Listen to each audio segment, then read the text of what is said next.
Guys, I am back with it with the Civic here. Just when you think you did all the major work, another thing is going to pop up. What has popped up for me is my water pump. I had moved the car the other day just to move it, and then I saw a wet spot. Checked to see what it was. It's my water pump leaking out. Anyways, it's all good. I got the tools, I got the know-how. I'm going to show you guys how to change out your water pump today on a 2000 Honda Civic D-Series motor. Now if you guys take a look right here, there's some water leaking down coming from the water pump. Of course, when the car is on, it's a constant drip, but it's going to be leaking out of here. There it is, man. You guys can see it. It's leaking more and more the more I drive it. Definitely I got to change this out if I want to keep driving this car. Let's go ahead, pop the hood, get this thing jacked up, and we'll take a look at it.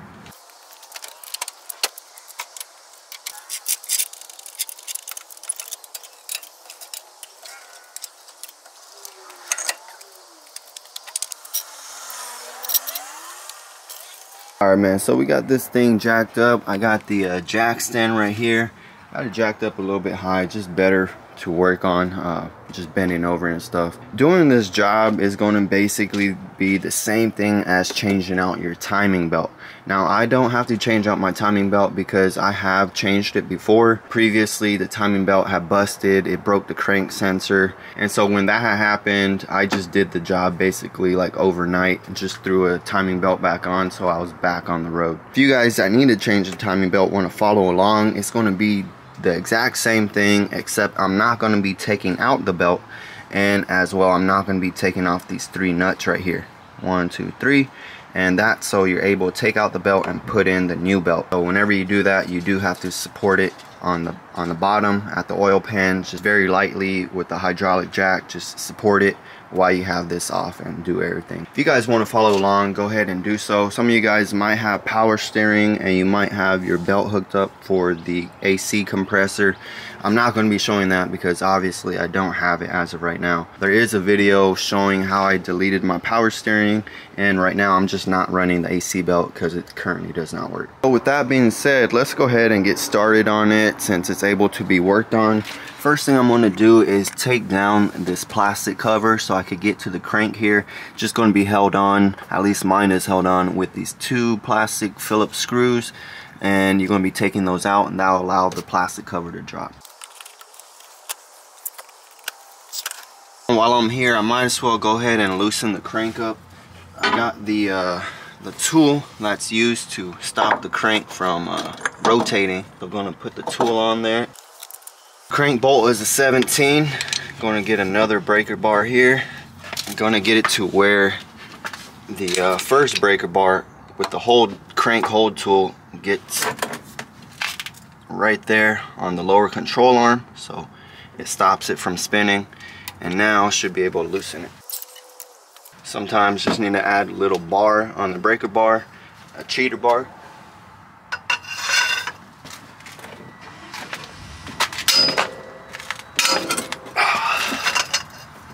Boom. Crank is loosened up. Not going to be removing the crank just yet because now I got to take off the belt for the alternator. Alright, so again, while we're down here, going to be getting the bolt right here for the alternator. Just loosen that up. That bottom bolt was a 14 and this one should be a 12.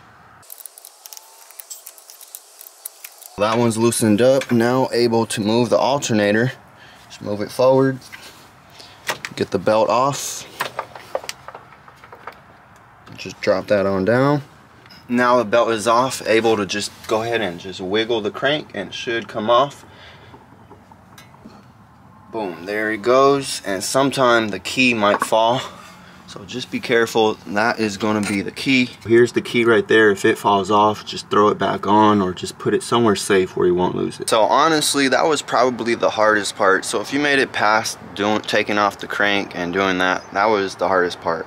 Now just going to be loosening up the valve cover, going to loosen up the spark plug wires. I don't have to take them out, just going to loosen them up so the valve cover could slightly pop up. And as well, take off these 10mm bolts. I'm just going to leave them in and I'll show you right now.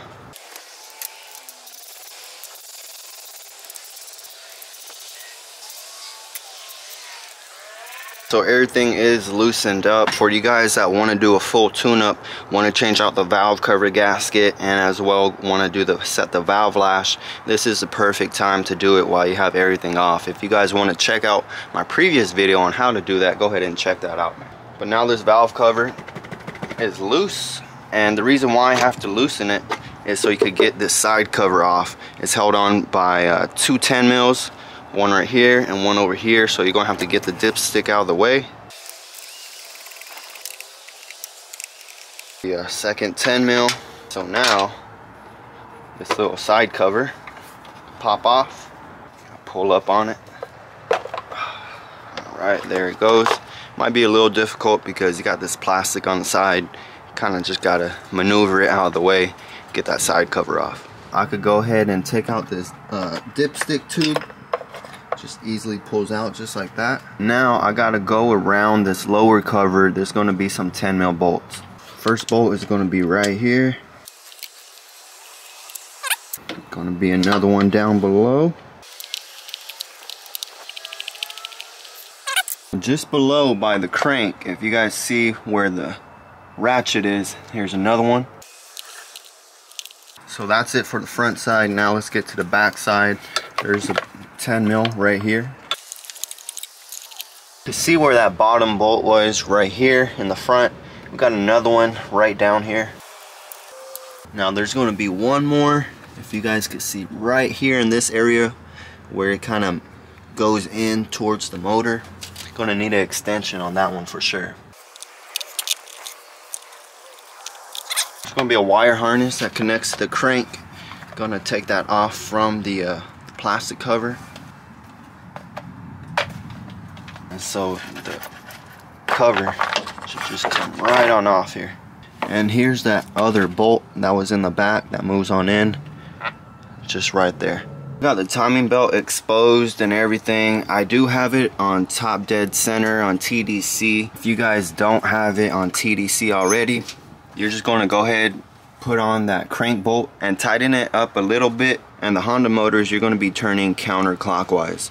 So sometimes it's a little bit difficult to try to turn it by the crank and not loosen up that crank bolt, especially when you're doing this, when it's not torqued down and stuff. So what I do is I get that crank bolt as tight as I can, and then I get like a 12 mil wrench. I put it on here, so when I'm turning the crank, I'm helping the crank turn at the cam gear. I'm not loosening the cam gear, I'm just helping it turn so I don't loosen up that crank bolt. So that's how I do it, putting it on top dead center in this situation. You could tell the cam is on top dead center. We got the up spoke right here, and then these lines right here should be even with the head, so that's how you know your cam is on TDC. Then on the crank, there's going to be a line right here, and then behind the belt, or if you could see, if you could kind of get behind here, there's going to be an arrow. So the arrow and that line is going to just line up right there. So that's how you know the crank is on TDC. So what I'm going to do right now is I'm going to loosen up the tensioner. Right here's the bolt. It's a 14 for the tensioner. I'm going to loosen that on up so we could go ahead and get this belt off, and we can start getting that water pump off. Get that 14 on there. Loosen it on up. Don't got to take it off right now, but you just loosen it up so it's able to move, and then you push down on the tensioner on the tab and go ahead and slide that belt off. There's the belt right there. Now of course, if you wanted to take the belt completely off, you got to go ahead and take off this bracket, support the engine underneath at the oil pan with a jack, and go ahead and take off that bracket. I'm going to be taking off the tensioner all the way, so let me take that 14 off. It's going to be a spring on the tensioner. Here's my tensioner, and I'm going to be changing this out. This is the original one, Koyo, Japan, that's how you could tell. And it just makes a noise when I spin it. Not sure if the camera picks it up. The main reason why I had to do this is to take off this water pump. There's going to be 4 or 5 bolts holding it on. 10 mil, 10 mil, same for the bottom, another 10 mil. And then in the bottom over here should be another 10 mil. And then there's going to be a 14 mil, which is held on right here with the alternator.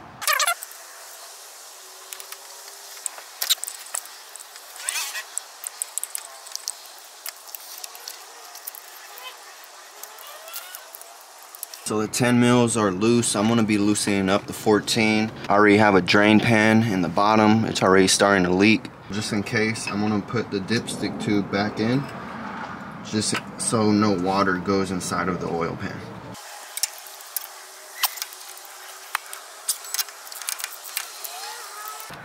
Here's the 14.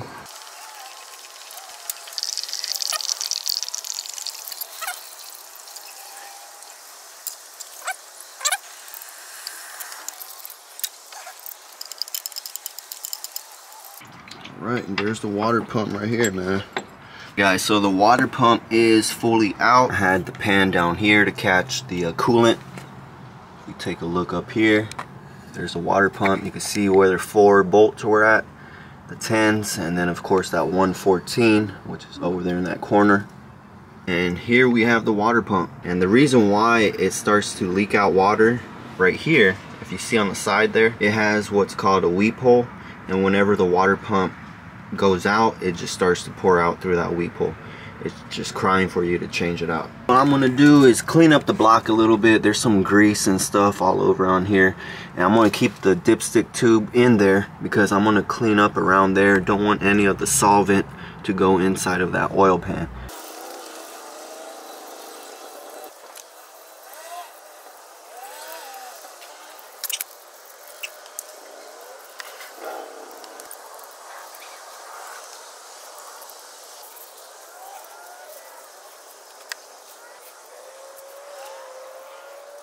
Here are the parts I'm going to be installing onto the car.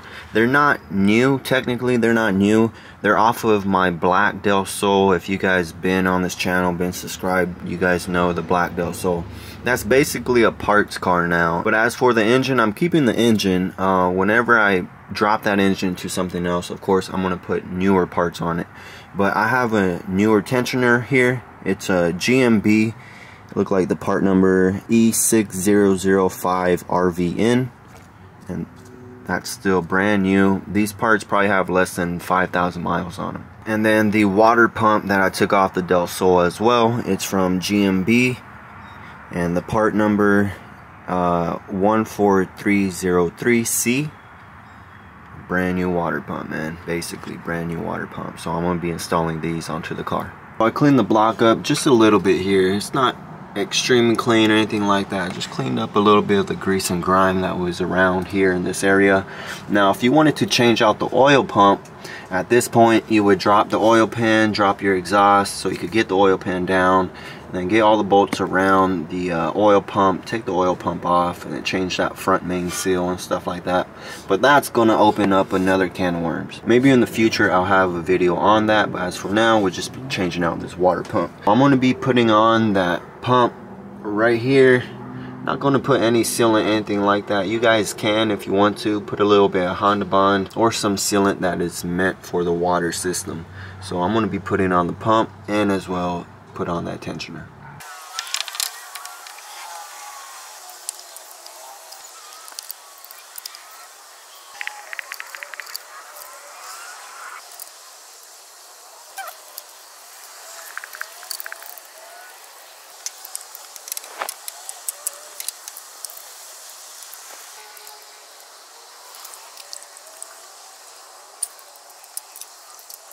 I tightened up the 4 10 mil bolts that hold on the water pump, still leaving this 14 a little loose because I still have to install the alternator and get everything right. Here's the tensioner. The tensioner does have a spring. The spring right here is going to hook onto the tensioner like this, so that pointed in right here is facing on the inside. It's not going to catch on to anything, and then it's going to hang around the little fitting just like that. So it's just going to go just like this.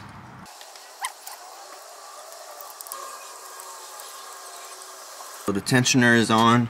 I made sure that the crank is on top dead center, and as well already made sure that the cam is on top dead center. Again, to just show you, the spoke is pointing up, or the up spoke is up all the way, and then you see these lines here on the cam gear. You follow it. You could follow it on the inside to make sure that it is even with the head, as well as this other line here. And with the crank, if you guys see right here, see the line on the crank right here, and then you see the arrow right over here on the oil pump. Going to make sure that they're lined up. And so they are lined up. I'm going to go ahead and put on this timing belt. One thing I almost forgot to mention is that you want to go ahead and take off that spring while you're putting on the timing belt. It's going to make it a lot easier. Make sure everything's on time. Alright, put that timing belt. Put the timing belt halfway on the cam gear. Probably about halfway on the water pump. Slide it on top of the tensioner. Slide it all the way. Then recheck the crank, make sure it didn't move. Check the cam gear, make sure it didn't move. As long as that is good, go ahead and put the spring for the tensioner on. Spring is on there. So the timing belt is on. I'm gonna tighten up the tensioner just a tad bit here. Once it's tight, I'm gonna go ahead and loosen it a little bit. Probably about half a turn.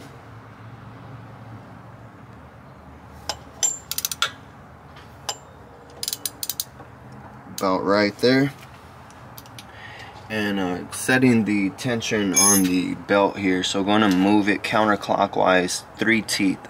So just 1, 2, 3. So when it's over here, I'm gonna go ahead and stop. Alright, so we're gonna follow it. Let's just count this one. That's 1, 2, 3. I should go ahead and turn it just a little bit more.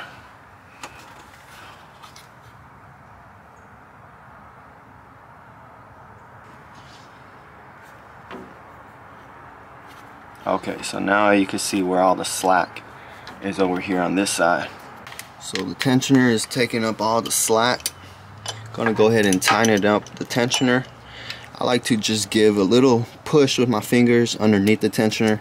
Give it a little bit extra tension, just a tiny bit. Now the torque spec for the tensioner for that 14 is 33 foot-pounds. I always just do it hand tight. Hand tight is pretty much around 25 to 30. Don't do it unless you know like how much you be putting on there. So that's pretty tight right there. Go ahead and spin it counterclockwise. I do it about 3 times. The whole engine. I spin the engine a couple of times. Everything is nice and tight. The belt is tight. You can see I'm trying to turn it. You want the belt to look something like that. As far as the tension, you try to turn it. Go ahead, take out the dipstick tube out. Now I'm just going to be putting everything right back on, just the reverse way of how I told you guys how to take everything off. So I'm going to be putting this lower cover in. Just wiped it real quick.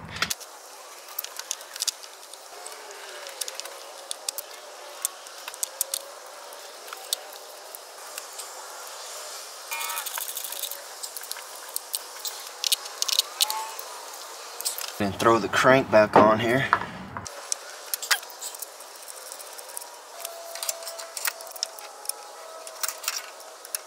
Gotta go ahead and torque down the crank. So the crank and the bottom cover, all the bolts are on there. I'm gonna go ahead and put in the dipstick tube at this time, and then can now go ahead and put in the upper cover. Go ahead and get that corner in. Put in the bolts, 2 10s.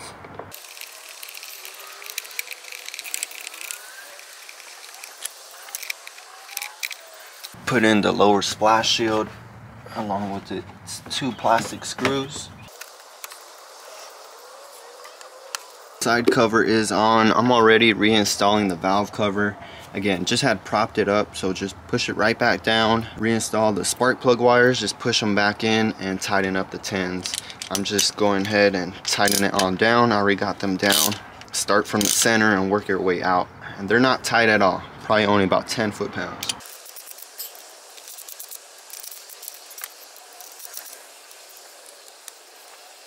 Alright, so the valve cover is on. I'm going to throw the belt for the alternator in here. Put it on the crank and then put it on the alternator. I'm going to tighten up that 14 for the alternator bracket. that had loosened up for the water pump. And just hand tight should be good for that. Now I got to put some tension on the alternator. I'm going to put my hand on the back of the alternator and push outward towards the back of the firewall while I tighten up the 12.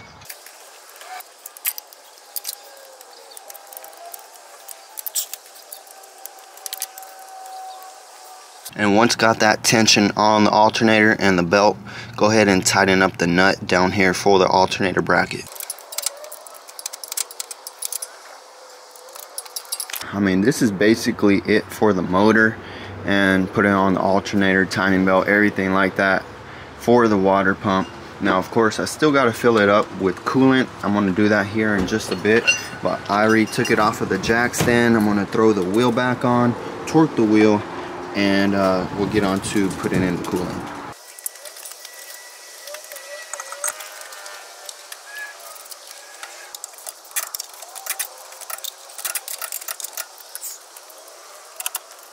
Just finishing on up here. Before I started, going to put in some coolant. I mixed up some 50-50 with distilled water. Always want to use distilled, because if you don't, then you're going to get mineral deposits, and it's going to look like the ocean inside of your coolant system, a bunch of barnacles. So go ahead and put in the distilled water. It's super cheap, just do it.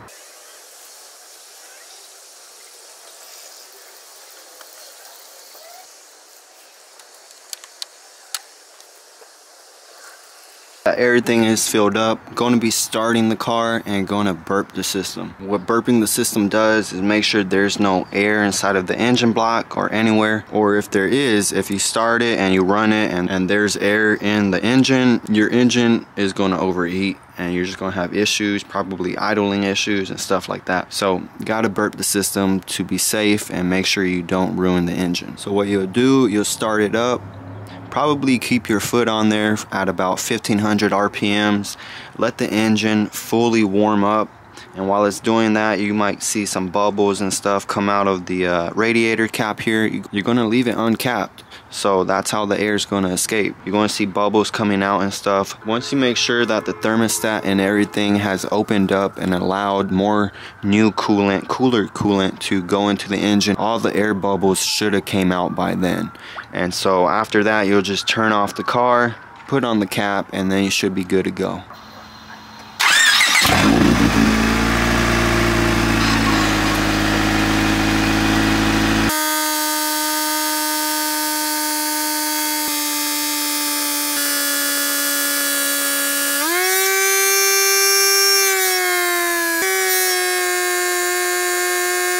Saw me, I was just putting my fingers on the throttle there just to rev it up, help it get hot, get to operating temperature.